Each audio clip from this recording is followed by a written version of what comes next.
Halo Gan, salam Iwa Buncit. Ya, buat kamu yang pelihara ikan cana, ikan gabus, ikan ruan sebagai ikan hias, sudah biasa banget yang lihat ikan satu ini dipeliharanya itu sendirian di dalam akuarium. Ya paling banter ada hiasan semisal pasir, atau mungkin bebatuan, ranting, atau mungkin ditambahi tanaman air. Cuman memang untuk ikan cana sendiri nggak bisa pilih basing ya, pilih bebas, pilih sembarang untuk ikan perewangan atau tankmate. Karena ya kalau salah pilih bisa saja ikan tankmate kamu yang mati atau jadi kalah mental dengan ikan cana.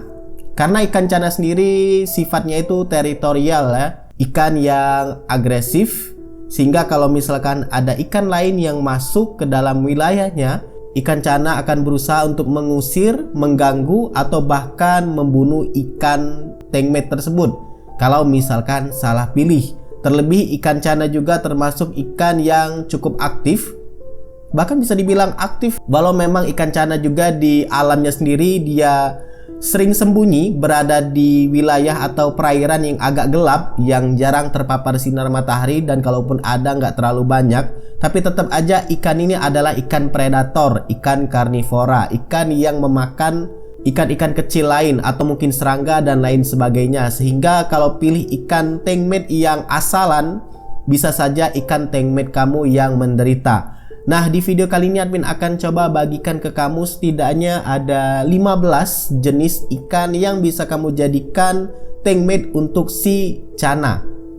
Yang pertama adalah ikan manfish atau ikan layang-layang. Nah, ikan ini yang paling umum, paling mudah banget kamu temukan di toko ikan hias, dan ikan manfish juga sudah banyak banget digunakan sebagai ikan tankmate pada jenis ikan lain, semisal ikan mas koki yang admin gunakan sendiri. Ada juga ikan arwana yang juga bisa pakai manfish, dan juga ikan jenis lain semisal koi.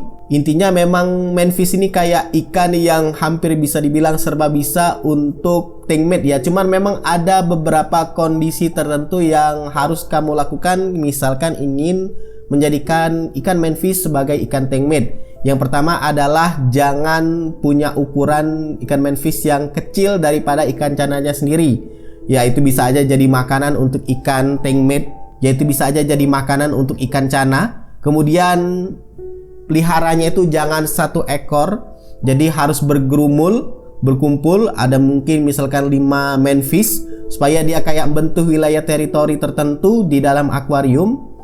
Dan ikan manfishnya nggak diganggu. Pastikan juga akuariumnya nggak kecilan ya, karena kalau kecil ikan manfish dengan cana ini sering ketemu, bisa aja bikin ikan manfish mati. Karena saking umumnya ikan manfish ini, jadi bisa kamu temukan di hampir semua toko ikan hias dengan berbagai macam jenis untuk ikan manfishnya sendiri. Kalau nggak ketemu ikan manfish, tanya aja ikan layang-layang, itu sama aja ikannya. Yang kedua adalah ikan sepat. Iya, ikan sepat, ikan yang biasa kamu dan admin konsumsi sebagai ikan goreng, ikan sambal, atau mungkin olahan lain dari ikan sepat. Nah, ikan sepat juga bisa dijadikan sebagai tankmate untuk ikan cana. Tentunya ikan sepat yang dipilih bukan sepat konsumsi ya, seperti yang ada di pasar yang warnanya nggak menarik. Yang admin maksud adalah ikan sepat hias. Silakan kamu pilih, tapi pastikan ukuran ikan sepatnya sendiri jangan sampai seukuran mulut dari ikan cana ya. Intinya mirip-mirip lah ukurannya dengan ikan cana, nggak harus panjang kok sama seperti ikan cana, tapi setidaknya jauh lebih besar dari ukuran mulut ikan cana, sehingga ikan cana nggak tertarik untuk memakannya. Karena sebenarnya ikan sepat sendiri kalau dalam kondisi nggak dimasak ya, beda dengan sudah digoreng, itu renyah, enak banget dagingnya, lembut. Tapi kalau dalam kondisi hidup sebenarnya ikan sepat itu keras dagingnya, keras, pipih juga, sehingga sepertinya ikan cana nggak terlalu tertarik untuk memakan ikan sepat ini. Silakan kamu pelihara mungkin 1 atau 2 ekor. Kamu sesuaikan aja dengan ukuran dari akuarium kamu. Kalau besar ya bisa pelihara lebih, atau mungkin kalau kecil tinggal pelihara 1 aja.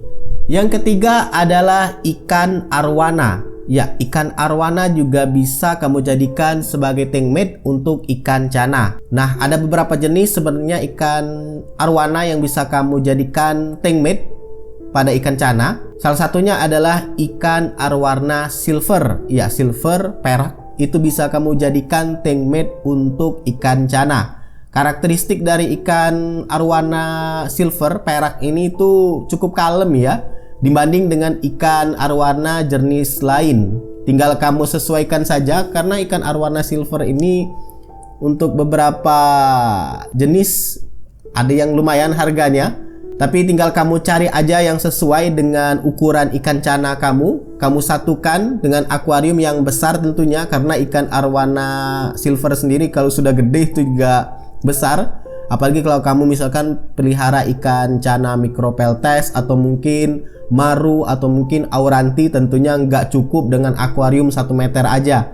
Kamu sesuaikan supaya kedua ikan ini hidup nyaman. Ini bisa kamu jadikan kok sebagai tank mate ikan cana si arwana silver.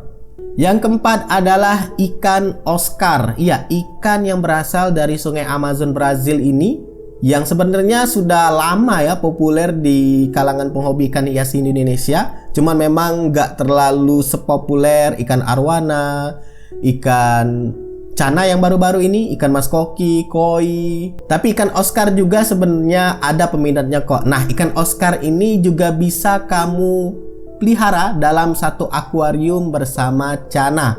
Ada banyak jenis ikan Oscar yang bisa kamu pilih. Ada yang merah, ada yang kayak percampuran hitam dengan warna oranye, ada yang silver, macam-macam. Tinggal kamu pilih saja. Ada juga yang albino. Tinggal kamu sesuaikan saja dengan ikan cana kamu ukurannya. Kembali lagi ya ke ukurannya.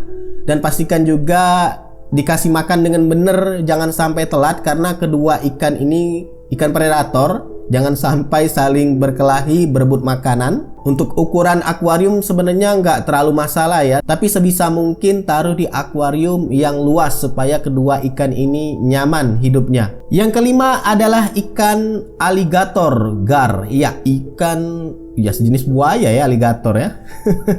Kalau buaya krokodil, cuman ini ikan aligator. Kenapa disebut ikan aligator? Karena moncongnya itu mirip dengan moncongnya aligator. Sesuai dengan namanya yang menyeramkan, ya ikan ini juga sama menyeramkannya. Tentunya nggak akan tertarik yang namanya ikan cana untuk mengganggu ikan aligator gar ini, sehingga bisa dijadikan tank mate untuk cana. Cuman ya ikan aligator ini kalau misalkan dipelihara bakal besar. Jadi kalau dipelihara di akuarium 1,5 meter pun rasanya kayak apa ya, kayak ujung-ujungnya justru ikan aligator yang bakal besar.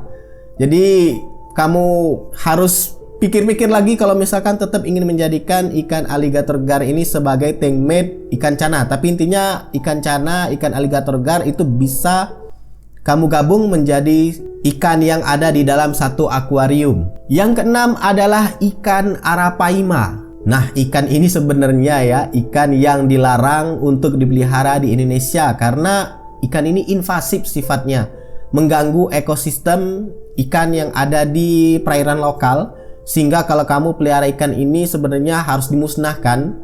Karena kalau misalkan kamu nggak tahu terus lempar aja ikan ini ke sungai, mungkin ke danau, mungkin kamu nggak tahu, mungkin sudah nggak mau lagi peliharanya, ini ikan bisa mengganggu ekosistem lokal yang sudah ada. Dan kalau kamu mau pelihara, sebenarnya ikan ini juga ikan yang besar, nggak bisa dimasukin dalam akuarium. Biasanya sih di kolam ikan arapaima ini ya, karena memang di habitat aslinya juga ikan ini besar banget, bisa sampai lebih dari 1 meter dengan berat hingga 140 kilo. Jadi ya kalau digabung dengan cana bisa, mungkin di kolam ditaruhnya, atau mungkin kalau kamu mau cari ikan arapaima yang kecil bisa, tinggal sesuaikan aja. Dan pastikan kalau sudah pelihara ikan ini jangan sembarang dilempar ke sungai atau ke perairan lokal ya. Intinya jangan bebas untuk dilempar aja, atau misalkan nggak mau dipelihara lagi dilepas begitu aja. Ingat, ini ikan sifatnya invasif, jadi cukup di dalam akuarium kamu saja atau di dalam kolam kamu saja. Dan ikan ini tentunya nggak akan diganggu ikan cana kalau dijadikan sebagai ikan tank mate. Jadi aman kok kalau mau menggunakan ikan arapaima. Yang ketujuh adalah ikan hiu gergaji. Ini sebenarnya ikan endemik ya di Danau Sentani. Cuman sekarang bisa kamu dapatkan sebagai ikan hias. Ya mungkin ada beberapa peternak yang coba membudidayakannya, tapi ya kamu lihat aja kalau misalkan ada yang punya ikan ini, bisa kamu jadikan sebagai tank mate ikan cana. Dari perawakannya saja sebenarnya nggak ada sama sekali bakal tertarik ikan cana untuk mengganggu ikan hiu gergaji. Sehingga kalau dijadikan ikan yang bareng dalam satu akuarium, ya juga ikan cana bakal mikir-mikir buat ngeganggunya. Karena ada semacam kayak moncong yang runcing di bagian depan, dan itulah yang membuat orang-orang nyebutnya ikan hiu gergaji. Ikan ini sebenarnya hidupnya itu di danau ya, di air bukan air asin. Tapi ya mungkin karena perawakannya mirip dengan ikan hiu, jadi disebutlah ikan hiu. Ditambah bagian depannya kayak ada runcing-runcing mirip gergaji, jadilah ikan hiu gergaji. Nah ini bisa kamu jadikan ikan tank mate bareng dengan ikan cana, tentunya dengan luas akuarium yang lumayan, semisal 1 meter ke atas bisa. Tinggal kamu sesuaikan aja, peliharanya satu aja, nggak perlu banyak untuk ikan yang satu ini. Yang kedelapan adalah ikan jaguar. Ya, bukan jaguar yang berlari di padang rumput itu ya, tapi ini ikan jaguar. Dari namanya saja sebenarnya sudah mengindikasikan kalau ikan ini mungkin mirip-mirip ya dengan jaguar. Bukan dari bentuknya, tapi dari warnanya. Totol-totol warna di badan ikan jaguar itu yang mengindikasikan dia mirip dengan jaguar yang berlari di darat. Nah ikan ini sesuai dengan namanya ikan jaguar, sebenarnya ikan predator ya. Jadi sesama predator seharusnya sih nggak saling ganggu. Cuman pastikan ukuran dari ikan jaguar yang dipelihara juga nggak lebih kecil dari ikan cana, sehingga mereka nggak saling ganggu. Dan biasanya sih ya nggak saling ganggu, asalkan dikasih makan dengan teratur dan dengan porsi yang cukup. Ikan ini bisa kamu jadikan sebagai ikan tank mate di dalam akuarium ikan cana. Yang kesembilan adalah ikan RTC atau red tail catfish, ikan lele kalau kamu bingung. Ikan lele ekor merah. Nah ikan ini pertama ditemukan itu sebenarnya di penghobi aquascape ya. Dia jual ada ikan ini, ikan lele merah ekor merah ini. Admin sebenarnya ngelihatnya itu kayak kalem ikannya ya, namanya juga ikan lele, tapi sebenarnya ikan lele yang dumbo, ikan lele yang hitam itu cukup berisik ikannya kesana kemari. Cuman yang untuk ikan RTC ini itu lebih kalem ya ngelihatnya. Padahal kenyataannya ikan ini sebenarnya cukup agresif dan mengganggu ikan lain, sehingga kalau misalkan disatukan dengan ikan cana yang predator, harusnya sih kayak jadi netral ya, nggak saling ganggu. Sejatinya sebenarnya ikan ini tuh berasal dari sungai Amazon, dari Orinoco. Cuman ya sampai ke sini bisa karena ada penghobi yang ngebawanya dikembangbiakan di sini. Ikan RTC juga mudah untuk kamu temukan di toko-toko ikan hias, tinggal cari aja dan sesuaikan aja untuk ukurannya. Pastikan nggak lebih kecil dari ikan cana, itu aja. Ikan ini kelihatannya kayak kalem, cuman terkadang jahil. Dan kalau ketemu dengan ikan koki tentu nggak bakal bagus dengan ikan yang unyu-unyu seperti itu. Nah tapi kalau disatukan dengan ikan cana yang punya sifat agresif, punya sifat teritorial, harusnya sih aman ya. Yang ke-10 adalah ikan bawal. Ya, ikan bawal, ikan buat konsumsi itu ternyata juga bisa kamu jadikan sebagai ikan tank mate ikan cana. Ikan bawal kadang diasosiasikan dengan ikan piranha ya, karena tampilannya mirip. Padahal sebenarnya beda antara ikan piranha dengan ikan bawal. Cuman memang sifat dari ikan bawal sendiri karnivora ya. Dia pemakan daging, memakan ikan-ikan kecil lain. Dan kalau disatukan dengan ikan cana harusnya aman. Cuman jangan terlalu banyak ikan bawal di dalam akuarium, nanti mereka akan membuat kelompok dan akan mengganggu ikan cana. Jadi peliharanya 1 atau 2 ekor aja untuk ikan bawal. Cari aja motif ikan bawal yang menurut kamu menarik kalau misalkan ada. Karena kebanyakan ikan bawal yang kita kenal selama ini kan buat konsumsi, sehingga kalau dilihat setiap hari jadinya nggak menarik. Jadi kamu cari aja jenis ikan bawal yang punya corak motif yang bagus sehingga cocok dengan ikan cana kamu. Pastikan ikan bawalnya nggak lebih kecil daripada ikan cana. minimal sama ukurannya supaya nggak saling ganggu. Yang ke-11 adalah ikan pari, tapi jenisnya air tawar. Nah, ikan pari air tawar sebagaimana ikan pari, sebenarnya ikan ini lebih condong di dasar akuarium ya. Yang mana ikan cana itu kalau berenang lebih ke tengah kemudian ke atas untuk mengambil udara, oksigen. Sedangkan ikan pari ini dia lebih di dasar akuarium.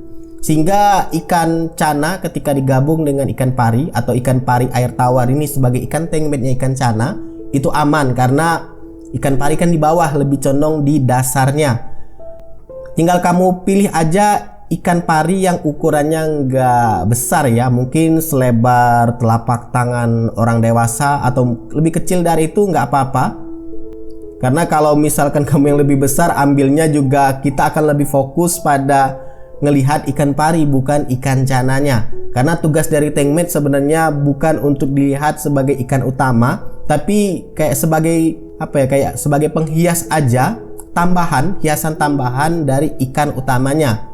Jadi kamu pilih yang lebih kecil daripada ikan cana nggak apa-apa, karena ikan pari itu di dasar dia nggak akan lebih diganggu oleh ikan cana. Kemudian cari warnanya jangan yang terlalu terang, agak gelap sedikit nggak apa-apa, cari motifnya.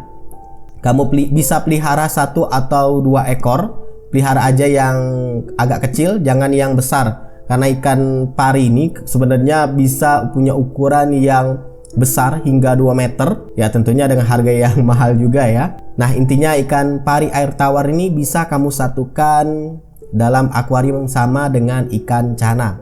Yang ke-12 adalah ikan red devil. Nah, ikan ini sebenarnya awalnya admin anggap sebagai ikan parrot ya, karena mirip banget dan warnanya juga condong lebih mirip ikan parrot, cuman beda. Ini ikan red devil yang bisa kamu cari, dapatkan di toko-toko ikan hias. Ikan ini sebenarnya karakternya agresif ya, suka ganggu ikan lain. Jadi kalau dia mau ganggu ikan cana sebenarnya mungkin bisa, cuman kalau ukurannya jauh lebih besar daripada ikan red devil harusnya sih nggak mau ganggu. Karena kalau misalkan digabung dengan ikan unyu-unyu seperti ikan mas koki, tentu ikan mas koki akan dijahilin. Tapi beda cerita kalau ikan cana, ikan agresif, ikan predator, ya dia akan pikir-pikir buat ganggu ikan cana. Ini bisa kamu jadikan sebagai ikan tengmetnya ikan cana. Tinggal kamu pilih aja, cuman warnanya kalau admin pribadi nggak terlalu ngaruh ya, mau pilih yang manapun, karena red devil ya model-model ikannya seperti itu. Paling banter ada warna kayak pink atau mungkin nyebutnya merah muda kali, atau nyebutnya oranye muda. Tinggal kamu cari aja, bisa kamu jadikan sebagai tengmet. Yang ke-13 ada ikan Dutch Borneo ya. Ini ikan cantik sebenarnya. Ini kalau admin bisa bilang rekomendasi untuk sebagai ikan tengmetnya ikan cana. Selain ikan cana punya warna corak yang menarik, untuk beberapa jenis ikan cana juga ada warna-warna khusus. Nah, kalau misalkan digabung dengan ikan Dutch Borneo ini juga tambah cantik. Jadi kamu kayak punya 2 ikan hias yang saling mendukung, nggak hanya sebagai tambahan tapi saling mendukung. Nah, bisa kamu gunakan ikan Dutch Borneo ini. Ini awalnya ikan admin bingung nyebutnya ikan apa, karena pernah atau bisa dibilang beberapa kali ngelihatnya di pasar ikan hias ya. Cuman lupa banget buat nanyain ini ikan apa namanya, karena sering lihat di toko ikan hias juga pengen beli sebenarnya, pengen digabungin dengan ikan mas koki, ikan Dutch Borneo ini. Cuman nggak kayak apa ya, ngeri-ngeri sedap buat gabungin ikan ini. Apakah cocok di ikan buncit? Tapi ternyata ikan ini ikan yang agresif ya, syukurnya admin nggak gabungin dengan ikan mas koki. Nah, buat kamu yang punya ikan cana, bisa kamu jadikan ikan Dutch Borneo ini sebagai ikannya tengmetnya ikan cana. Oh ya, dari segi tampilan admin lupa bahas, ikan ini, ikan Dutch Borneo ini juga punya kayak motif garis-garis hitam tebal ya, secara vertikal, ditambah dengan warnanya kuning kayak ke silver. Itu tambah menarik. Itulah kenapa admin bilang tadi ikan ini bisa kamu jadikan sebagai ikan rekomendasi sebagai ikannya tengmetnya ikan cana. Yang ke-14 adalah ikan palmas. Ikan ini kalau kamu perhatikan sebenarnya kayak mirip-mirip dengan ikan gabus, ikan cana itu sendiri. Cuman ditambahin kayak sisik atau lebih tepatnya kayak dorsal. Ya, dorsal yang menyerupai dorsalnya dinosaurus mungkin, atau dorsalnya apa ya nyebutnya, lancip-lancip, dorsalnya bukan, sisiknya buaya, mirip banget. Ya kalau dilihat sendiri kayaknya nggak bakal ya namanya ikan cana ganggu ikan palmas ini, karena dari tampilan aja sangar, dari bentuk dorsal yang lancip-lancip kayak gergaji, mata gergaji, tentunya ikan cana nggak akan ganggu ikan palmas. Mungkin sebaliknya juga ikan palmas nggak akan ganggu ikan cana. Tinggal kamu sesuaikan aja. Untuk warnanya juga ada macam-macam ikan palmas. Ada yang standar warna kayak ular piton, motifnya kayak mirip-mirip ular. Ada yang albino, ada juga yang warna agak putih warnanya, ada yang warna hitam, macam-macam. Tinggal kamu sesuaikan. Ukurannya juga jangan terlampau kecil ya. Kamu cari ukuran yang mendekati dengan ukuran ikan cana supaya nggak dianggap makanan. Tapi ya kayaknya nggak tertarik deh ikan cana dengan ikan palmas. Yang ke-15, yang terakhir adalah ikan cana itu sendiri. Ya, kamu repot-repot mikirin ikan jenis tankmate lain sebagai ikan tankmate-nya ikan cana, jenis ikan lain, bingung kenapa nggak pelihara ikan cana itu sendiri ya. Nah, sebenarnya ikan cana bisa digabung dengan ikan cana juga. Tentunya dengan jenis yang sama, dengan ukuran yang nggak jauh beda, jangan jomplang banget. Dan kalau pelihara ikan cana itu jangan 2 ekor. Pelihara ikan cana itu usahakan setidaknya 5 atau 6 ekor minimal. Kalau misalkan peliharanya itu dari kecil ya, jangan peliharanya itu 2 ekor, biasanya dia akan kelahi. Kamu pelihara aja 5 ekor minimal, 5 atau 6 ekor. Walau memang kalau kamu lihat atau nemuin pernah ikan cana 2 ekor digabung itu aman-aman aja, ya bisa aja tentu, karena namanya juga makhluk hidup, unik, nggak bisa sama dengan makhluk lain. Cuman ya umumnya ikan cana itu digabung minimal 5 atau 6 ekor dalam satu akuarium. Biasanya dia akan menggerumbul. Kalau misalkan ada yang kelahi ikan A dengan ikan B, biasanya akan diganggu oleh ikan C, D, dan seterusnya. Biasanya nggak akan jadi kelahi. Nah, semakin besar ikan cana itu biasanya akan semakin menyendiri. Dia akan membuat suatu wilayah teritorial, dan kalau kamu misalkan peliharanya cuma 2 ekor, dia akan mempertahankan wilayahnya itu. Sedangkan ikan di dalam akuarium kan tertutup sistemnya, dia akan bertemu satu sama lain, berpindah tempat, dan itulah yang membuat ikan cana kelahi. Nah, kalau ikan cananya banyak, biasanya dia akan saling ganggu sehingga nggak terjadinya apa ya, kayak keributan di dalam akuarium sesama ikan cana. Sebenarnya ada banyak ikan jenis lain yang bisa kamu jadikan tankmate-nya ikan cana. Karena ikan predator sendiri enak ya, bisa digabung dengan ikan jenis lain yang tentunya sesama predator. Mereka nggak saling ganggu. Tapi kalau pengalaman admin sendiri yang pelihara ikan mas koki, ikan-ikan unyu seperti itu, cukup repot untuk pilih ikan tankmate. Karena ya ikan mas koki tahu sendiri lah ya, ikannya megap-megap seperti itu, punya gigi juga cuman gigi geraham yang sering lepas. Jadi harus pilih-pilih lagi. Nah, kalau ikan cana ini ada banyak yang bisa kamu jadikan sebagai ikan tankmate. Next, mungkin admin akan coba buatkan part keduanya supaya bisa jadi nambah rekomendasi list kamu untuk ikan tankmate-nya ikan cana. Semoga bermanfaat. Silakan like, subscribe, dan bagikan channel ini ke teman-teman kamu. See ya!